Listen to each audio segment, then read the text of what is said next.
আমার উত্থাপনের বিষয় চলন বিল অঞ্চলে বজ্রপাতে কৃষক মৃত্যু রোধে ফসলের মাঠে জরুরি ভিত্তিতে কৃষক শেল্টার ও বজ্রপাত নিরোধক দণ্ড স্থাপন প্রসঙ্গে।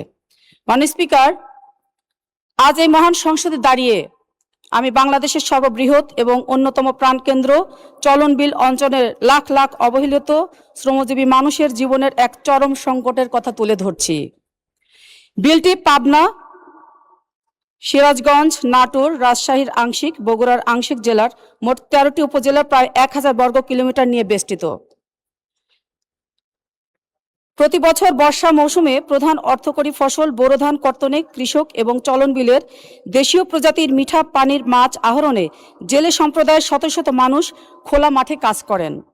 মানে স্পিকার, আপনি জানেন চলন বিলের মাঠগুলো মাইলের পর মাইল বিস্তৃত থাকে, সেখানে কোনো গাছপালা থাকে না, আশ্রয় নেওয়ার মতো কোনো ঘরবাড়িও আশেপাশে দেখা যায় না। সাম্প্রতিক বছরগুলোতে দেশে বজ্রপাতের পরিমাণ ভয়াবহভাবে বেড়ে গিয়েছে।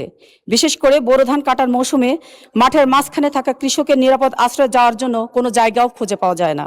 প্রতি বছর চলন বিল অঞ্চলে বজ্রপাতে ঝাঁঝরা হয়ে যাচ্ছে শত শত কৃষকের বুক।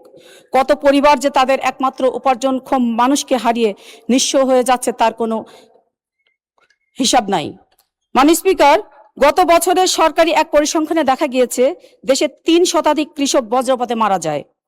এপ্রিল থেকে আগস্ট মাস পর্যন্ত বজ্রপাতে শুধু চলন বিল অঞ্চলে শতাধিক মানুষ মারা যায়, যার মধ্যে শতকরা 70 থেকে 80 জনই কৃষক।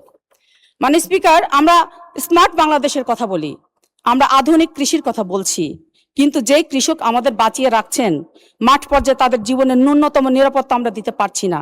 এই অবস্থা আর চলতে দেওয়া যায় না। মাননীয় স্পিকার, আমরা চাই না আর কোনো কৃষকের রক্তে আমাদের সবুজ ধান ক্ষেত লাল হয়ে উঠুক।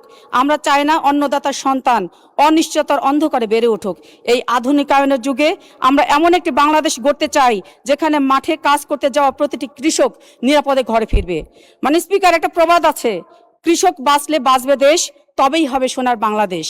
মানে স্পিকার, তাই আজ এই মহান সংসদের মাধ্যমে আমি মাননীয় দুর্যোগ ব্যবস্থাপনা ও ত্রাণ মন্ত্রীর দৃষ্টি আকর্ষণ করে বিনীত দাবি জানাচ্ছি, চলন বিল অঞ্চলে জরুরি ভিত্তিতে কৃষক শেল্টার বা কৃষক ছাউনি নির্মাণ প্রকল্প গ্রহণ করা হোক। ফসলের মাঠে প্রতি 1 বা 2 কিলোমিটার পর পর আধুনিক ও টেকসই ছাউনি তৈরি করা হোক। প্রতিটি শেল্টারে আধুনিক বজ্রপাত নিরোধক দণ্ড স্থাপন করা হোক, যেন হঠাৎ ঝড় বা বজ্রপাত শুরু হলে কৃষকরা সেখানে আশ্রয় নিয়ে নিজেদের জীবন রক্ষা করতে পারে। এই শেল্টারগুলোতে যেন কৃষকদের জন্য বিশুদ্ধ খাবার পানি এবং প্রাথমিক চিকিৎসার ন্যূনতম ব্যবস্থাটা থাকে। বিলের ভিতরে ডুবন্ত রাস্তা বা কজওয়েগুলো টেকসইভাবে সংস্কার করা হোক, যাতে কৃষকরা সহজে ফসল ঘরে তুলতে পারে। মাননীয় স্পিকার, আমাদের সংবিধানে নাগরিকদের জীবনের নিরাপত্তার কথা বলা হয়েছে। কৃষকের জীবন রক্ষা করা আমাদের কোনো বিলাসিতা নয়, এটি একটি মৌলিক অধিকার এবং আমাদের রাষ্ট্রের দায়িত্ব।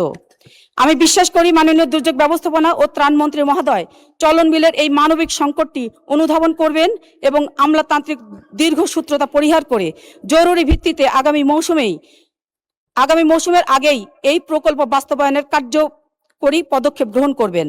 চলন বিলের মাঠ আর যেন কৃষকের রক্তে লাল না হয়, আর কোনো মায়ের বুক যেন খালি না হয়। ধন্যবাদ মাননীয় স্পিকার।